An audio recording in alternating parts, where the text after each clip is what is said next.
Scooby-Doo, Alors on est parti pour un crossover particulier. Jusqu'à présent, je vous cache pas que tous les films crossover qu'on a traités allaient soit de je connais, j'apprécie un peu, mais bon, ça me parle pas énormément, à je m'en fous. En fait, la franchise que vous mettez en avant, je m'en bats un petit peu les steaks. Mais là, on tombe sur un cas plus particulier où ça me touche plus particulièrement, donc la franchise traitée, puisqu'il s'agit de Batman.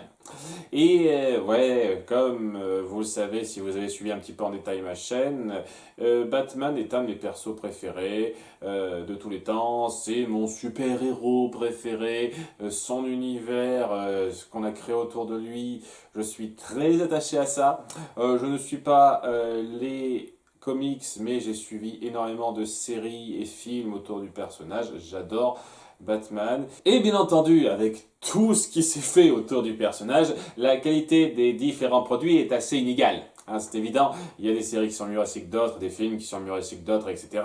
Et dans le cas qui nous touche aujourd'hui, c'est pas la meilleure adaptation de Batman qui soit, mais dans un sens, c'est peut-être celle qui se prête le mieux à un crossover avec Scooby-Doo. Batman, l'Alliance des héros, que j'ai pas suivi en détail. J'ai regardé 2 épisodes et j'ai suivi quelques extraits s'il y a du reste. C'est un rattrapage que je compte me faire un de ces 4, mais je vous cache pas que c'est pas une priorité parce que voilà, c'était la série légère qui me faisait sourire mais qui me faisait pas grimper au rideau, et ça vient aussi en partie du fait que j'aime DC Comics, leurs univers, quand c'est surtout de la prise au sérieux, en fait. J'aime le fait que on a des enjeux, on a des personnages importants dont la portée des actions a un sens et un poids, et pas qui doit être traité trop à la blague, en fait. Ce qui fait que, en exagérant le trait bien sûr, c'est un peu sacré chez moi de suivre des histoires qui se prennent suffisamment au sérieux. Et ouais, c'est un peu trop limite l'alliance des héros. Disons qu'il y a largement pire, mais voilà, c'est un peu limite. C'est pour ça que même si ça n'a pas l'air mauvais du tout, c'est pas non plus sensationnel et c'est pas le type d'ambiance que je recherche chez DC. Et c'est une des raisons pour lesquelles aussi je me lance pas direct dans la série Harley Quinn, par exemple. C'est ce genre de truc qui m'empêche d'être vraiment pris dedans parce que pour moi il y a ce côté fort du sérieux qu'on peut retirer des situations de Batman et de la plupart des héros d'ici, qu'on retrouve pas tant que ça dans l'Alliance des héros, qu'on n'a pas retrouvé tant que ça non plus dans Lego Batman. C'est un truc pour moi, voilà. Hein, je peux comprendre que beaucoup de gens apprécient ça, et oui, je peux respecter les univers qui savent se parodier eux-mêmes. C'est bien d'avoir l'humour, le sens de l'humour sur soi, mais ouais, c'est pas ce qui m'attire dans ces histoires-là. Et quand ça va trop loin, ben, on a des merdes comme Teen Titans Go qui sont clairement pas à mon goût. Mais bon, je vais pas apesantir là-dessus. Le fait est que même si je ne suis pas ultra fan dans l'approche de Batman Alliance des héros, pour coller au ton de Scooby-Doo, c'était le plus judicieux. J'ai envie de dire, c'est clair et net que la série animée des années 90, ça serait pas passé. Hein. Il y aurait un truc qui aurait un petit peu bloqué hein, pour que ça soit accepté. Donc, ouais. Tout ce laïus d'intro pour me lancer tout de suite, j'ai perdu assez de temps dans l'histoire qui commence in medias res. Il y a un autre groupe qui est poursuivi par une espèce de méchants marionnettistes. Et ils font leur truc, ils sont à la fin de leur enquête, et tout d'un coup, il y a Batman qui arrive en disant je m'occupe de la situation, ce n'est pas l'endroit pour des jeunes comme vous devriez boire un smoothie ailleurs. Et déjà un truc, j'apprécie le fait que cette considération de Batman soit une façade, on le verra dans très peu de temps, et qu'il les respecte assez vite. Voilà, il sait avoir du respect pour ceux qui n'ont pas la même approche que lui et même qui peuvent être moindres par rapport à lui à un certain degré. Donc j'apprécie qu'on ait su respecter ça chez Batman, Mais de l'autre côté, quand on sait ce qui va se passer dans quelques minutes, ben, tu te dis, bah, pourquoi t'interviens, mec? C'est pas très logique. D'autant plus que alors, la mise en scène qui suit, va y avoir un problème de courant, le marionnettiste va se libérer et attaquer un peu tout le monde, ça va être la cohue et les mêmes trucs que d'habitude. Il y a Fred qui va mettre des plombes à actionner un levier de façon très bizarre dans l'animation pour piéger Batman qui luttait contre la créature de son côté, ce qui fait qu'ils seront plus mis en danger. Et le souci avec ça, c'est que vous montrez très bien dans la mise en scène que Batman est très proactif dans la résolution du truc, et c'est un coup de malchance qui fait que c'est notre groupe qui va devoir gérer ça tout seul après. Donc c'est très bizarre. Enfin bref, quoi, ils parviennent à gérer tout ça. Ils font le topo de ce qui s'est passé. Tout a commencé lorsqu'on a été appelé par Sissa. Nous pensions qu'il s'agissait de Tony, Trucmuche, etc. Qu'est-ce que c'est ce bordel, quoi? Y a personne qui vous écoute? Pourquoi vous résumez un truc que vous savez déjà entre vous? Je pisse pas le délire. Tout ça pour dévoiler qu'au bout du compte, en enlevant les masques des créatures, que c'est des membres, pas de la Ligue des Justiciers, mais des limiers de Gotham.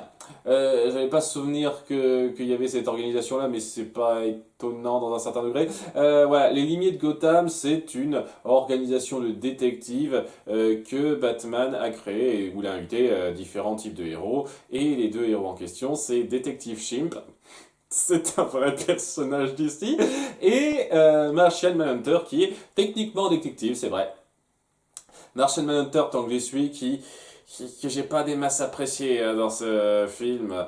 Et je pense que s'il est fidèle à comment il est dans la série, je l'apprécierais pas des masses dans la série, quoi. C'est vraiment le gros gamin un peu lourdeau sur les bords. Alors que le gars, dans toutes les incarnations que j'avais vues, était pas du tout comme ça. Mais tout d'un coup, on le dépeint comme ça pour le gag, et le gag est pas particulièrement drôle, et c'est juste, ça n'a rien à voir, tout simplement. Enfin bon, je ne vais pas m'appesantir sur tous les détails comme ça. Bref, tout ceci était un test de Batman pour voir si Mystère et compagnie avaient ce qu'il fallait pour faire partie des lignées de Gotham. Eh ben oui. Et il le présente de façon plutôt sympathique, une fois de plus, il y a du respect de sa part. Mais le truc que j'ai avec ça, c'est pourquoi il s'est pointé vers la fin de l'enquête de Mystère et Associés pour leur pseudo-mâcher le boulot. Et pourquoi c'était pas justement lui, tout simplement, le gars dans le masque, plutôt que Martian Manhunter? Ça me paraît plus logique. Et ça aurait été la petite révélation beaucoup mieux fichue que j'arrive comme une fleur, sans grande cérémonie, sans que ce soit particulièrement marquant. Si ça avait été lui derrière le masque, ça aurait été plus fort, je trouve. Mais non, c'est un peu bizarre. Mais bon, grâce à ça, ils sont acceptés dans la Ligue des Limiers de Gotham. Et ça permet donc l'intro et le fait qu'ils ont été invités dès la fin de l'intro à une réunion particulière qui a lieu. Mais avant ça, il y a une petite confrontation entre Batman et Edward Nygma, l'homme mystère, qui a prévu je sais pas trop quoi.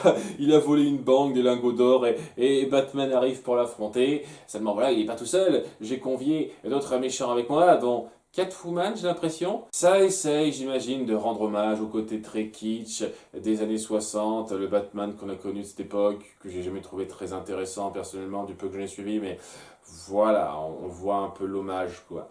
Alors, enfin bref, il y a tout un tas de méchants qui arrivent et il dit Batman, hey, j'ai bien pris en compte ton calcul et j'ai fait appel à deux super-héros avec moi, c'est-à-dire Aquaman et Question, qui se débarrasse un peu facilement de tout le monde assez vite. Après coup, il laisse un peu Aquaman gérer le nettoyage. On va les amener en prison, tout ça, apparemment, parce qu'il se bat rapidement avec Question pour la réunion des détectives. Aquaman qui se sent un petit peu délaissé et qui va un peu se forcer dans la réunion parce qu'il tient à faire partie du groupe, alors que bon, il n'est pas du tout un détective. Donc il va y avoir un peu ce côté très, je tape l'incruste et j'essaye de prouver que je peux être un détective alors que j'ai absolument rien à détective. Voilà, il est un peu con Aquaman, il n'a pas les meilleures vannes mais il passe correctement. Je n'oublie jamais un visage. Mais hélas, il semblerait que tu aies oublié le tien. Mouignard, ouignard. L'humour, ça passe sans plus dans ce film.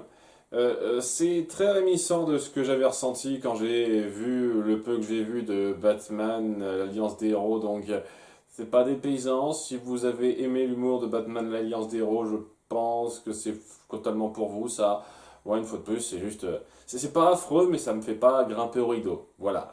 Oui, il y a cette réunion qui a lieu. Il y a notre Scooby Gang qui s'y rend dans son van avec. Quelques petites réflexions. Il y a Vera. On sent que c'est un petit peu la fangirl de Batman à un certain degré parce que elle essaye un petit peu d'avoir son approche analytique à lui. Donc, elle a vraiment ce côté un peu atome crochu avec lui que j'aime bien. J'aurais pas été contre qu'on appuie davantage ce côté Vera fangirl parce que j'avoue, elle était assez chou à suivre comme ça. Mais ouais, elle essaye un petit peu de réfléchir à qui pourrait être Batman en ayant limité les possibilités à Gotham. J'ai réussi à écrémer les 10 millions d'habitants de Gotham pour n'en garder que 6052. Elle a bien pris en compte le fait qu'il doit être assez riche, il a une bonne stature de mec, tout ça. 6020 personnes. Il y a 6000 personnes, plus de 6000 personnes qui ont les moyens de se payer le costume de Batman et tout ce bordel. Ouais. Ah, il y a beaucoup de riches dans le coin. Hein. Donc, c'est une petite réflexion comme ça. Ils se rendent à cette réunion et découvrent un petit peu toute la bande. Voilà, j'imagine que c'est un truc qui s'est formé au fur et à mesure de la série, l'Alliance des héros là aussi. Je vais pas être aussi pris là-dedans que les fans de la série qui auront bien suivi ça en détail. Et je tiens à l'appuyer. Je comprends aisément que ça gagne des points pour vous si vous avez suivi la série Batman Alliance des héros et que ça reprenne bien ces trucs-là. Je comprends aisément que ça gagne des points pour vous pour ça. Donc on découvre les différents membres en plus de ceux que j'ai déjà cités. Question donc qui est le plus fidèle à ce que j'en connais. J'ai pas vu beaucoup d'incarnations de questions à part dans la série La Ligue des Justiciers. Tel quel, il passe plutôt bien.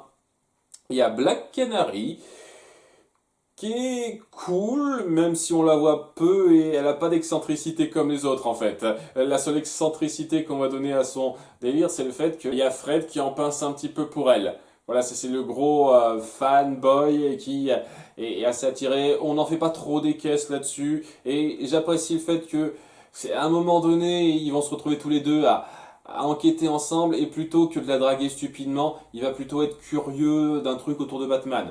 J'apprécie le fait que vous soyez restreint à ce niveau-là. C'est un peu cool, c'est un peu cool. D'autant plus que ça essaye aussi de contrebalancer ça avec Daphné qui a un crush d'un petit moment sur Batman très vite. Histoire de dire, hein. Après c'est un petit peu normal, hein. Black Canary et Batman, c'est normal d'avoir des petits crushs rapides sur eux, hein. je comprends très bien votre position. Mais ouais, donc elle est là. Alors, donc Martian Manhunter dont j'ai parlé.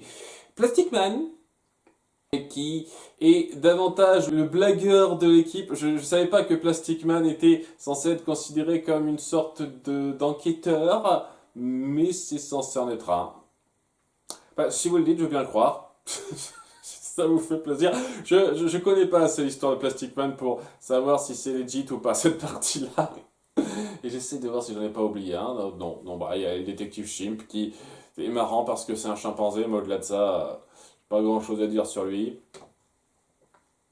Je crois que j'ai fait le tour. Si j'en ai zappé un, tant pis pour moi. Donc, dans cette réunion des limiers de Gotham, c'est un peu la réunion de bienvenue du Scooby Gang, où ils disent un petit peu comment ils s'organisent. C'est-à-dire que on donne un petit peu carte blanche à ceux qui viennent de nous rejoindre à la première enquête, et on voit un petit peu les affaires non résolues de tout le monde. Il y a un petit casier pour chacun, avec donc Plastic Man, le neuneu de service. Il a une voix un peu de neuneu quand même, hein, en VF en tout cas, et qui a beaucoup trop de dossiers qui sont restés, et Batman qui n'en a qu'un seul.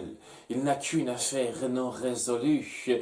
Mystère. Il y a donc Fred qui pose un peu la question qu'est-ce que ça peut être, et Batman qui est un petit peu froid à cet égard. Et on n'aura pas le temps d'en parler tout de suite, qu'il y a une effraction dans un entrepôt pas loin d'ici. Donc toute la team s'y rend pour enquêter en suivant les directives un peu spécifique de Fred où dit il faut se séparer en groupe. Étant donné qu'on est assez nombreux ce coup-ci, ça va être 4 ou 5 groupes différents de plusieurs personnes, donc c'est un peu marrant. Les paires qu'on fait vont pas très loin.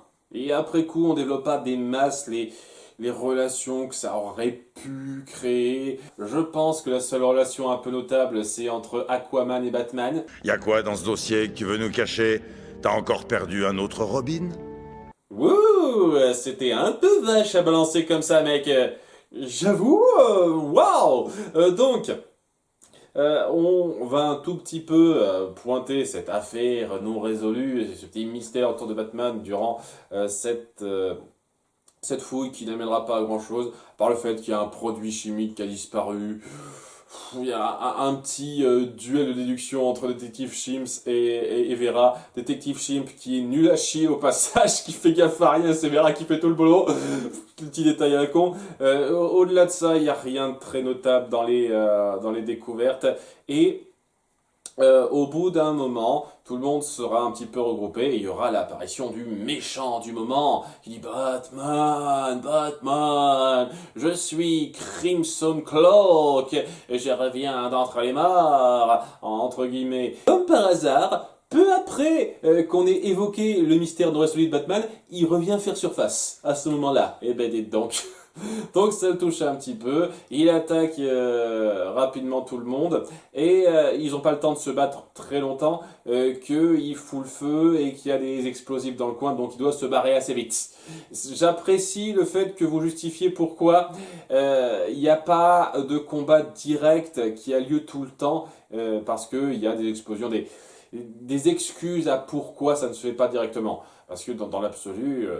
à ce moment-là, ils auraient pu tous se battre contre lui et le finir, le gars. Vu son niveau contre tous ces héros-là, il n'aurait pas pu s'en sortir. Donc on justifie le fait que la confrontation se fait pas directement comme ça. Ils finissent par se barrer de cet entrepôt qui explose. Il y a Batman qui dit on va faire quelques recherches de plus dans le coin, recherches qui n'aboutiront à que dalle, et et vous, le Scooby Gang, allez nous attendre dans le petit bar du coin ou le petit resto du coin, vous commandez un milkshake, je reviens vous voir. Ok, et donc le Scooby Gang vient boire son petit milkshake en attendant Batman, et c'est là qu'ils sont abordés par Belloc. Et oui, il est dans ce film, c'est un rappel sympathique. Je n'avais pas remarqué dans la série L'Alliance des Héros, mais sans doute qu'il y apparaît aussi. Et il est du genre très soupçonneux, mais vraiment, genre, vous êtes suspect, ça pourrait être vous qui pourrait être les coupables. Surtout que nous avons des photos de votre van lors de l'explosion de l'entrepôt. J'adore, ils ont eu le temps d'enquêter là-dessus, d'avoir cette info, et ils n'ont pas rencontré les héros qui enquêtaient sur place eux aussi pour avoir leur déposition, pour qu'ils disent ce qui s'est passé. Parce qu'à ce moment-là, ils sauraient que le Scooby Gang, il était là avec eux, quoi. Non. Non. Mais bon, Batman arrive pour leur sauver la mise en disant vous n'avez pas de mandat, je me porte garant pour eux, et il se barre en disant c'était pas fini, il y a un Belloc toujours, le chieur, hein, le côté un peu cassant du gars, j'aime bien, il est très fidèle à ce que je me souviens de lui dans la série Batman. Donc voilà, c'est une reprise sympathique. Donc il leur fait part très vite de son mystère non résolu. C'est-à-dire que ça fait des plombes qu'il a gardé ça secret, il voulait que personne ne le sache. Il a fallu que Fred et Scooby insistent un petit peu en disant « Hey, on est avec vous, on bosse ensemble » pour qu'ils disent « Ok, très bien, je partage ça avec vous ». Très conciliant, hein, facile à convaincre le gars. Son mystère non résolu, c'est lors de ses débuts en tant que Batman, il s'est attaqué au docteur Milo.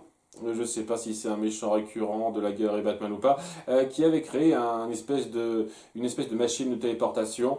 Mais voilà, lorsqu'il est venu l'arrêter, ses deux assistants ont manqué de se faire aspirer par ce portail qui est devenu instable. Il a réussi à en sauver un, mais pas l'autre, qui a fini par se retrouver bloqué là-dedans. Et il y a des petits airs de réminiscence de Big Hero 6 là-dedans. Hein. Maintenant que j'y pense, ouais... On en parlera un peu plus de ça peut-être. Donc, ouais, ça lui est resté un petit peu en travers de la gorge de ne pas pu avoir sauvé cette personne. C'est la seule vie innocente que je n'ai pas réussi à sauver.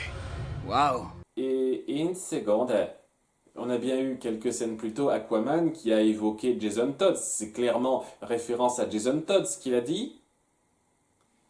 Mais il n'a pas perdu de Robin au sens perdu en fait, peut-être, c'est ça. C'est un peu bizarre la façon dont on le montre, quoi. Donc, ouais, dans tous les autres cas, il a toujours sauvé toutes les vies innocentes, quoi. Il n'a jamais perdu personne à part ce cas-là. Ok. J'espère que c'est raccord avec la série, ça. Donc, il y a ce mystère qui se crée, quoi, cette espèce de retour de ce gars, Crimson Cloak. En fait, il a le même nom que le nom du chercheur qui a disparu. Donc, il a essayé de retracer quel cerveau maléfique a pu créer cette distraction à l'entrepôt, mais les méchants les plus évidents, les plus connus, sont soit à Blackgate, soit à Arkham. Donc ça n'a pas l'air d'être parmi les évidents. Et on reviendra sur ce détail-là. Et c'est là que Daphné, dont on a montré l'intérêt pour les anagrammes, a remarqué que le premier assistant du docteur Milo qui a participé à son expérience, en fait son nom c'est un anagramme de Edward Nigma. Ce qui veut dire qu'il s'appelait pas Edward Nigma avant et c'est avec ça qu'il en a changé, ou c'est juste il s'appelait Edward Nigma mais en tant qu'assistant pour l'expérience il a changé de nom juste pour le lol, quoi. Ah, je vais m'appeler Edward Nigma, je vais m'appeler un anagramme de ça. Alors, on va dire que c'est la deuxième possibilité, c'est quand même dingue. Et ouais, Batman l'avait pas vérifié avant, l'avait pas remarqué avant. Il s'est pas renseigné sur le devenir d'un des scientifiques qu'il a fait capturer, enfermer. Tout ça pour mettre en avant Mystère et compagnie en le nerfant d'un point de vue enquête. Et c'est ça le truc qui va peut-être un tout petit peu gêner l'appréciation de ce film, pour certains en tout cas ça a été pour moi, c'est que voilà, Batman aurait pu faire toutes les déductions du Scooby Gang avant eux, mais on le force à ne pas avoir suffisamment de matière grise pour que le Scooby Gang puisse le faire avant lui, certaines fois. Histoire de dire que quand même ils sont pas là pour faire joli. Et je trouve ça un peu dommage. Il fallait mettre en place quelque chose de plus recherché que ça, et ça montre le côté pas ultra réfléchi de votre mise en place pour que le crossover soit un peu égal. Contrairement, je sais pas, au crossover avec Kiss, où c'était vraiment Kiss qui faisait tout le boulot. Là, oui, ils participent, ils font une partie du boulot. Seulement, dans la logique, ils devraient pas faire cette partie du boulot. Batman aurait dû la faire bien avant eux. C'est le petit truc qui est un petit peu gênant. Mais bon, voilà, grâce à ça, ils savent que ce premier scientifique était Edward Nigma. Je n'en ai pas parlé, mais il y a aussi un autre suspect potentiel qui n'est clairement pas le coupable, avec le père du scientifique disparu qui était effondré de la perte de son fils et qui voulait se venger de Batman. Mais il n'en a pas prêté plus attention puisque c'était juste les divagations de quelqu'un qui était en colère à l'époque. Et ça ira pas plus loin que ça, donc c'est clairement pas lui. On essaye de donner l'impression que ça pourrait être le père du... Non, c'est clairement pas lui. Mais bon, faut pas non plus trop recopier les nouveaux héros, quoi. Stapinette, je me rends compte des points communs qu'il pourrait y avoir, quoi. Donc, ils viennent enquêter auprès d'Edward Nigma à Arkham, qui est enfermé, qui pose une énigme en disant il vient se venger de toi, ce gars-là. Et ça va pas plus loin pour l'instant. Il y a Sammy et Scooby qui ont peur et qui se détachent un peu de tout le monde, alors que bon, Edward Nigma, quoi, faut arrêter. Je sais que le gars peut être un petit peu impressionnant rapidement comme ça, mais voilà, c'est pas le méchant qui fout les jetons, Edward Nigma, merde. Enfin bon, c'est histoire de dire qu'ils vont être un peu séparés du groupe pour avoir leur moment bouffe. Parce que à Arkham, putain, ils sont bien nourris, hein. Ils ont des plateaux repas plutôt bien fournis, hein. J'aimerais bien être enfermé à Arkham, quoi, si c'est pour ce genre de truc. On les punit à peine pour ce qu'ils font déjà. Et en plus de ça, ils ont des super repas. C'est bien, quoi. Donc, après cet interrogatoire où il lui conseille d'aller vous jeter un œil au cimetière sur la tombe du gars. Je ne comprends pas pourquoi le premier, enfin le scientifique disparu, aurait une tombe au cimetière d'Arkham. Je veux dire quoi, c'était un sbire de méchant, ça mérite une tombe au cimetière d'Arkham, je sais pas, je trouve ça bizarre. Et avant qu'il s'y rende, il y a quand même un petit problème, puisqu'il y a Crimson Claw qui réapparaît en disant là, je vais me venger, etc.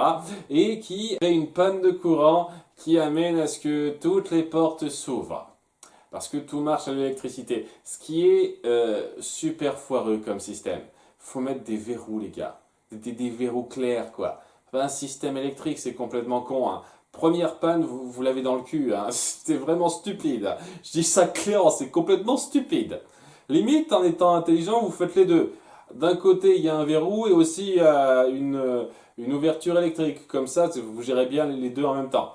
Mais non, non. Et à cause de ça, il y a toute la galerie des méchants de Batman qui se barrent et notre gang qui fuit, tandis qu'il se bat contre eux et arrive plus ou moins à gérer la situation. Avec, bon, pas mal de références, je pourrais parler des nombreux caméos, j'avoue qu'il y a un travail sur les nombreux caméos concrets, les nombreux personnages bien connus, iconiques, et même certains pas très connus, quoi, mais qui sont un peu des blagues dans l'univers de Batman qui existait depuis des lustres. C'est vraiment cool d'avoir tout ça.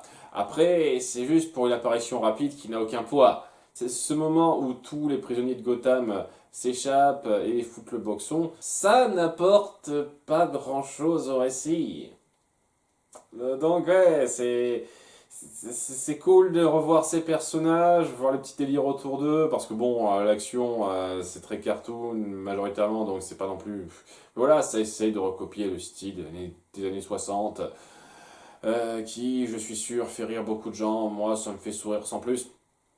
Et donc après ça, il y a Batman qui scelle la porte de sortie. Il n'y a qu'une seule porte, de façon à ce qu'ils ne puissent pas se barrer.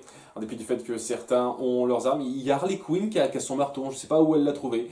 Il y a même Samy qui fait cette réflexion. Elle est marteau, elle a toujours un marteau sur elle, je ne sais pas comment elle fait. Ouais, c'est des détails à la con, c'est 3 fois rien. Ouais, en se barrant, en disant c'est bon, ils ne peuvent pas se barrer. Et sans expliquer comment ça se fait qu'après coup, eh ben, on les reverra plus tard dans leur cellule tranquillement après. Parce que voilà, quoi, ils sont peut-être bloqués dans l'asile d'Arkham, mais ils sont plus dans leur cellule, quoi. Comment on a réussi à faire ça? Ils ont lâché un gaz soporifique et puis voilà, ils les ont remis dans leur cage. Je sais pas, sans doute ça. Hein, on va trouver les excuses nous-mêmes. Hein. Ils visitent rapidement la tombe du gars où il n'y a pas grand-chose à dire à part que il y a une empreinte de pas. Et il y a Batman qui prend cette empreinte en la congelant un petit moment pour l'amener à sa Batcave. Seulement voilà, en sortant, il y a Bullock qui réintervient, très rapide, hein, il est très vif dans sa réaction, qui a un mandat ce coup-ci et qui soupçonne fortement le Scooby Gang d'avoir perpétré les exactions récentes, c'est-à-dire l'attaque de l'entrepôt et la libération des criminels à Arkham. Et il a pour preuve pas grand-chose, à part le fait qu'on a trouvé un tube du produit chimique en question, et c'est la seule importance du détail là, dans leur van. Ce qui aurait pu être implanté par n'importe qui, et ils disent tout de suite que c'est forcément un coup monté, mais Bullock ne les croit pas. Et la bande des limiers de Gotham non plus. À part Question et Aquaman qui sont pas là, tout le monde se dira c'est eux, ça me peine, mais pour l'instant, ce serait bien de vous mettre aux arrêts le temps qu'on mette ça au clair. Et ouais, il y a un manque de confiance assez gros et je trouve ça facile. Ça aide pas pour la caractérisation. Ce qui amène donc à une course-poursuite où ils doivent se barrer, où de façon complètement stupide, il y a Scooby qui prend le volant du van parce qu'il fallait du gag, c'était pas assez drôle à ce moment-là, je sais pas. Et ça va être le gros bordel ce délire. À un moment donné, ils vont les semer, je sais pas trop comment. Et il va y avoir toute une parenthèse, et ce qui est même pas vraiment une parenthèse, où ils tomberont sur des criminels de façon complètement aléatoire. Mais complètement. Et ils s'arrêtent à une ruelle, il y a Bane et Grundy, je crois, je suis pas sûr, je sais pas exactement, et qui arrivent comme ça pour s'attaquer à eux. Comme par hasard. Je veux dire, il n'y a rien qui a amené ça. Et le pire après ça, donc il se barre après un gag de Sammy et Scooby qui arrive à voir Ben et Grundy, une fois de plus, je suis pas sûr à 100%, de façon stupide, parce que apparemment ils sont stupides eux aussi maintenant. Ils fuient, ils finissent par crasher dans un bâtiment où il y a le Joker, le Pingouin et d'autres sbires, enfin d'autres méchants un peu secondaires moins connus, qui finissent par s'énerver et les attaquent. Et c'est pas super logique déjà, d'une part, parce que ça fait pas une journée que Batman leur a dit et on a vérifié auprès de tous les suspects potentiels pour le gros coup, ils sont soit à Arkham, soit à Blackgate. Qu'est-ce qu'il fout là, Joker? Il indique de façon claire qu'il est enfermé, et là, il ne l'est plus. Saucy d'écriture, hein, vraiment assez notable ça. Pour compléter cette équipe de fous du volant, il ne manque plus que Satanas et Diabolo. Mais bon, ouais, c'est le bordel, ils sont pistés par tout le monde, il y a Batman qui a une combine pour qu'on les voit pas un petit moment, et transvaser tout le monde du van à la Batmobile. Ouais, ils auraient dû se faire repérer, mais les méchants sont cons, ils regardent pas devant eux. Et ouais, ça permet de les semer un petit moment, puis les héros réapparaissent. S'ils avaient disparu pendant 5 minutes, ils se disent ah tiens, on existe maintenant. Il y a Martian Manhunter qui se fait avoir stupidement parce que voilà, c'est un gros gamin débile, je trouve qu'il vole pas très haut. J'ai beaucoup de mal avec cette version de Martian Manhunter. Et les autres qui se font un peu avoir. Quand j'ai les autres, c'est surtout Plastic Man. Black Canary, non. On va pas passer du temps sur Black Canary. Et à cause de ça, très bizarrement, la transition n'est pas bien faite. Ils finiront par tomber, le groupe des héros, sur le groupe des méchants et se diront ok, priorité, on les bastonne d'abord. Ce qui permet à Batman et compagnie de se rendre à la Batcave. Et ouais, il avait dit qu'il ne leur montrerait jamais la Batcave, il leur montre juste après. C'est comme le fait qu'il leur a dit qu'il ne parlera pas de son mystère irrésolu, et il en parle genre quelques scènes plus tard, et il dit je ferai pas un truc qu'il le fait, hein. C'est le gag, j'imagine. Enfin bon, il visite la Batcave, il y a pas mal de références bien célèbres, bien connues, même à Batchien. Et oui, Batchien, et c'est un personnage du lore de Batman qu'on a tendance à sauter la plupart du temps parce que c'est un peu trop ridicule et ça passe pas des masses. Et ouais, il y a les costumes d'un seul Robin, en plus de Nightwing, donc ça veut dire que c'est une chronologie où il n'y a pas eu Jason Todd, j'imagine. C'était comme dans la série animée des années 90, d'abord Dick Grayson et Tim Drake. Le petit détail là, con comme ça. Enfin bon, ils sont contents de découvrir la Batcave. Il y a Batman qui fait des recherches et qui tombera dans les informations sur une vidéo qui a fuité autour d'un bandit qui a volé les fameux produits chimiques et qui ressemble trait pour trait à Sammy. Pam pam pam. Et là, de suite, tu sais de qui il s'agit, hein. Je veux dire, tu t'y connais un petit peu en univers Batman, c'est le cas le plus évident qui vient en tête. Néanmoins, on va en reparler de ça, parce que c'est un petit peu important. Il y a Batman qui, en voyant ça, et que tout le monde dit, ouais, c'est impossible que ce soit lui, se dit qu'il va aller enquêter là où tout a commencé, c'est-à-dire l'entrepôt désaffecté, où il y a eu le portail qui avait été créé, où le gars, le scientifique qu'il a perdu a disparu. Donc il va enquêter là, tandis que le Scooby Gang reste un petit peu enquêté sur place. Ça va surtout être Vera qui va rester sur place pour analyser l'empreinte dans la boue qu'ils ont ramenée. Batman qui se rendra à cet endroit-là, qui sera suivi par Aquaman. Je ne sais pas comment Aquaman l'a suivi, je ne sais pas. Autant on va avoir Question qui aura été là également et qui dit ouais je me doutais bien que ce n'était pas toi, je suis venu enquêter ici. Tu comprends d'où ça vient, surtout quand on sait ce qui se passera par la suite. Mais Aquaman, je sais pas comment il a su qu'il passerait là. Je sais pas, c'est le petit mystère, hein. Il y a beaucoup de choses qui sont comme ça juste parce qu'il faut qu'elles soient comme ça. Donc ils enquêtent un petit peu ici, mais c'est là qu'ils se font assez vite attaquer de nouveau par cette présence Crimson Cloak qui ce coup-ci part totalement dans le délire. Hey, tu m'as eu, tu m'as tué, c'est ta faute si je suis plus ici. Alors qu'avant il était un petit peu plus cryptique, là il est très direct.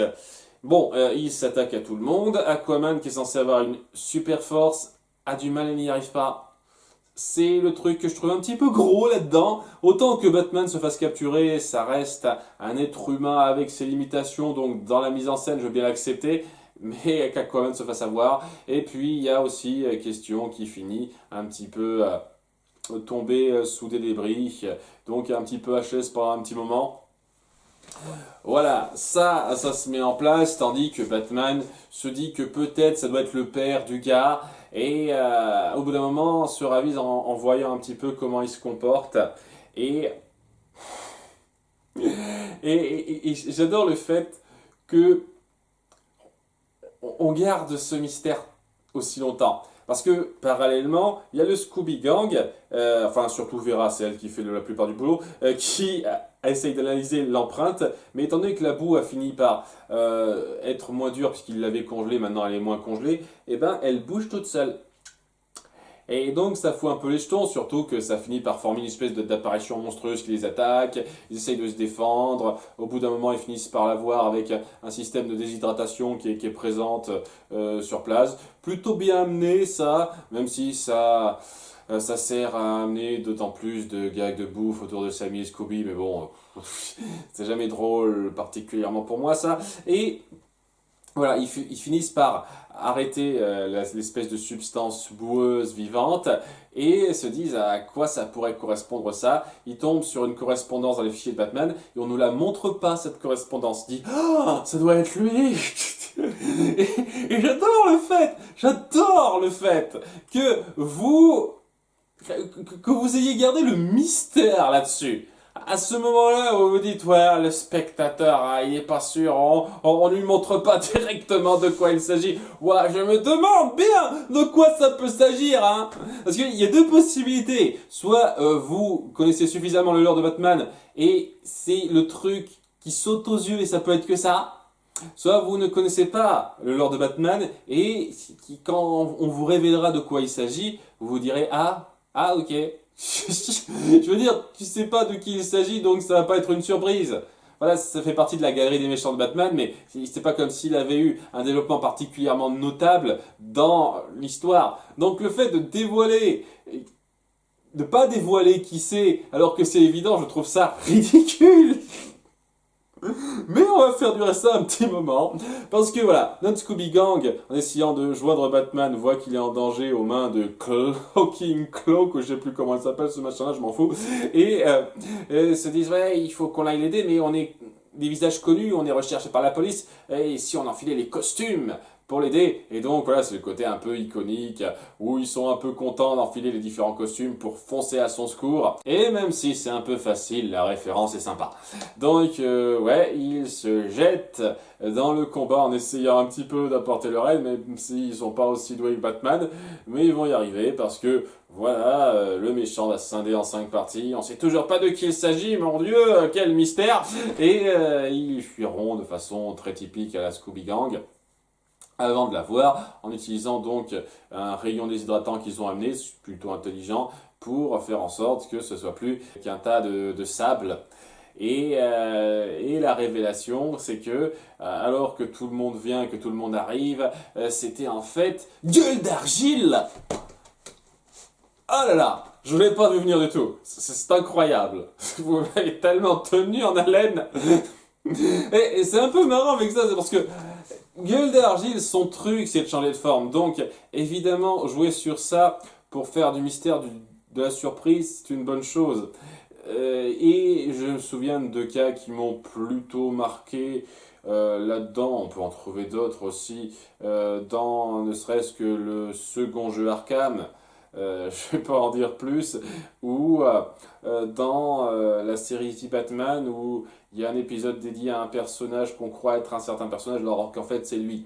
Je vais pas en dire plus, histoire de garder la surprise pour les quelques personnes qui voudraient découvrir ça. Donc on peut jouer intelligemment là-dessus. Quand c'est autour d'un film d'1h10 où et ben tout repose sur un mystère à résoudre, c'est un peu gros en fait de garder le mystère autour de ça et qui est évident, c'est évident.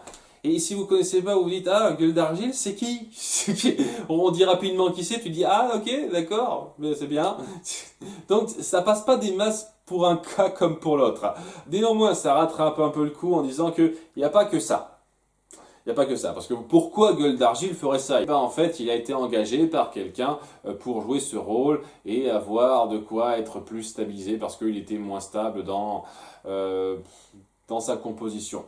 Et la personne qui lui a promis ça, ben, c'était en fait Edward Nygma. Et ouais, c'était l'homme mystère derrière tout ça. Et la petite surprise autour de ça, c'est que l'homme mystère n'a jamais été dans sa cage à Arkham. En fait, c'était un leurre posé une fois de plus par Gueule d'Argile. Voilà, il peut se scinder en 50 000 parties, c'est très pratique ça. Hein. Et au bout du compte, il n'a jamais été capturé. Et on nous fait le petit flashback sur le combat du début contre lui, parce qu'il y a un combat au début contre lui. En fait, il a pris la place de Question. À un moment donné, il a un petit peu mis KO et il a enfilé son masque à sa place pour prendre sa place parmi le groupe et se faire passer pour Question. Et ça essaye d'être un peu malin avec ça. J'apprécie le fait que, voilà, il était moins du genre à être faussement énigmatique et à être plus direct. Donc voilà, il était un peu à part de son comportement habituel, qu'on n'a pas eu trop l'occasion de connaître vu qu'il a eu genre 2 répliques avant d'être mis KO techniquement dans l'histoire. Donc j'avoue que ça passe pas des masses si on n'a pas suivi en grand détail le personnage de Question au-delà de ce film. Ouais. Alors j'apprécie le fait que vous justifiez ça de façon acceptable. Le problème, c'est que il y a quand même 2 trucs qui passent pas des masses en termes de logique. D'une part, il y a Aquaman qui a fait en sorte qu'on capture tous les gens qui ont été mis KO. Tous les méchants qui ont été mis KO à ce moment-là. Le faux masque de sbire que Edward Nygma lui a mis sur la tête à Question, ça aurait pas dû le faire arrêter avec les autres? Et il n'a pas jugé bon d'enlever ce masque en disant c'est une erreur, il s'est pas fait remarquer pour ça? Non, parce que ça ne s'est pas passé comme ça. Ce qui s'est passé, c'est que il a disparu on ne sait où. C'est vraiment on ne sait où. Il a disparu on ne sait où. Et il va réapparaître un peu plus tard, comme une fleur, en disant j'existe, je reviens pour me venger un petit peu. Voilà. Il était dans les vapes et personne l'a remarqué pendant... Quoi, un jour? Une bonne journée, ok. Et c'est important du principe que ça dure un jour, hein, parce que vu comment vous nous montrez certains trucs, ça donne l'impression que des fois ça se passe plus d'un jour, c'est très bizarre, bref. Ouais, c'est bizarre cette partie-là, je vous cache pas, c'est bizarre. Alors, enfin bref, quoi, le plan d'Edward Nygma, c'était de récupérer du matériel pour recréer ce portail de téléportation. Et foutre la merde en fait, je sais pas exactement. Je veux dire, je vais activer ce portail, je peux faire disparaître tout ce que je veux. Regardez, tiens, l'hôtel de ville, paf, ouais, pourquoi? Parce que je peux. Ah, ok. Il me semblait que l'homme mystère avait des buts un peu plus recherchés que ça. Mais bon, ils se battent un peu contre eux, les sbires sont vite défaits, mais... la machine est mise en marche et s'apprête un petit peu à détruire quelque chose, quoi, l'hôtel de ville. Et il y a aussi un truc que je trouve très marrant, quoi, sa portée gravitationnelle attire des voitures, mais Question peut marcher sans problème, quoi. Il est juste à côté, Question, lui... et même les autres, quoi, ils peuvent marcher jusque-là. Il faut mettre un tout petit peu de force dans les mollets et c'est bon, hein. On n'est pas attiré. Par contre, les voitures, elles peuvent pas. Une voiture de 500 kg face à un mec de 80 kg, c'est pas pareil. C'est pas la même. Pardon, c'est un truc qui c'est un petit peu drôle pour moi. Ça fait partie des petits trucs de convention qu'on accepte comme ça. Enfin bref, tout le monde œuvre un petit peu pour finir la machine parce que voilà, elle peut pas s'arrêter toute seule. Mais parallèlement, au même moment, il y a Batman qui entend une voix dans sa tête. Il a d'ailleurs entendu cette voix qu'il appelait Batman dans sa tête à quelques moments sans que personne d'autre l'entende. Sauf Scooby-Doo, pour une raison qui m'échappe, parce que c'est un chien, donc il a des sens particuliers sans doute. Et ouais, cette voix en fait, c'était l'homme qu'il n'a pas pu sauver, qui est resté bloqué dans ce portail dimensionnel. Et il veut profiter de l'ouverture de ce portail pour le sauver rapidement avant de le fermer et qu'il ne détruise quelque chose. Et punaise, c'est exactement les nouveaux héros, ça. C'est exactement ça. Il faut qu'on referme ce portail qui va faire du mal. Ah tiens, il se trouve que j'ai la possibilité de sauver cette personne qui est enfermée depuis des lustres. Waouh! Je sens que vous avez été un tout petit peu inspiré. Un tout petit peu. J'ai dit ça comme ça. J'ai le sentiment que c'est un tout petit peu venu de là. Mais bon voilà, il profite de cette occasion pour lui tendre la main et le sortir de là. Il y a Scooby-Doo qui l'aide en le tirant par la cape. Et une fois de plus, quoi, c'est une cape ultra résistante. Mais bon, c'est Batman, donc c'était normal. Il a un super matériel pour le sauver. Et grâce à leur force combinée, ils parviennent à se tirer de là juste avant que le portail soit défait et à sauver cette personne. Rayant ainsi cette seule perte qu'il n'a pu empêcher de sa vie de Batman. Ok, une fois de plus, je trouve que c'est un peu facile de monter le drame à ce niveau-là, mais bon.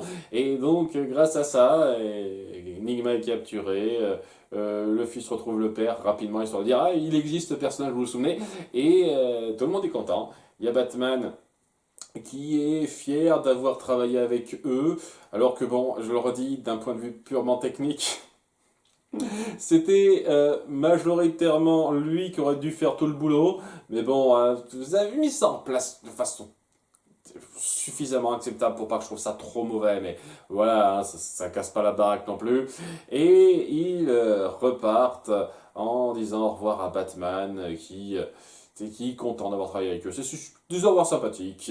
Il y a cette espèce de faux suspense sur le fait que, hey, on a peut-être découvert qui était Batman. Il dit, ah, c'est en fait un gars gentil et super, le cœur sur la main. Et c'est un peu cringe la façon dont ça a été montré, cette partie-là. Mais au-delà de ça, bonne conclusion dans l'absolu pour montrer qu'il y a un respect qui s'est forgé entre eux. C'était correct. Je pense que ça aurait pu être mieux fait si c'était plus réfléchi dans pas mal de transitions. Pas mal de choses sont mal justifiées en fait, ou grossièrement amenées, et ça aide pas le récit que vous voulez raconter. Parce que ça veut raconter une enquête de la part des limiers de Gotham quand même, donc on essaye de jouer plus sur le côté enquête, même s'il y a de l'action. Et ouais, le côté enquête, il est pas fameux, et je sais pas, pour du Batman, je m'attends à mieux. Pour du Scooby Gang, j'ai envie de dire, ouais, c'est presque dans leur moyenne, mais pour du Batman, c'est pas aussi satisfaisant que ça pourrait l'être. Et ouais, il y a quelques petits soucis un peu gênants, mais globalement, j'ai passé un moment agréable. Agréable, ouais, je mettrais 11,5, 11,5 sur 20. Sans doute que si j'avais suivi la série L'Alliance des Héros, j'aurais pu davantage apprécier, mais ouais, c'était un petit peu trop de trucs à rattraper, et j'ai déjà prévu une petite mini-série à rattraper en vue de traiter un des films de cette liste qui va pas tarder à arriver. Mais bon, vous le saurez d'ici peu de temps. En attendant, je vous remercie, à bientôt, au revoir.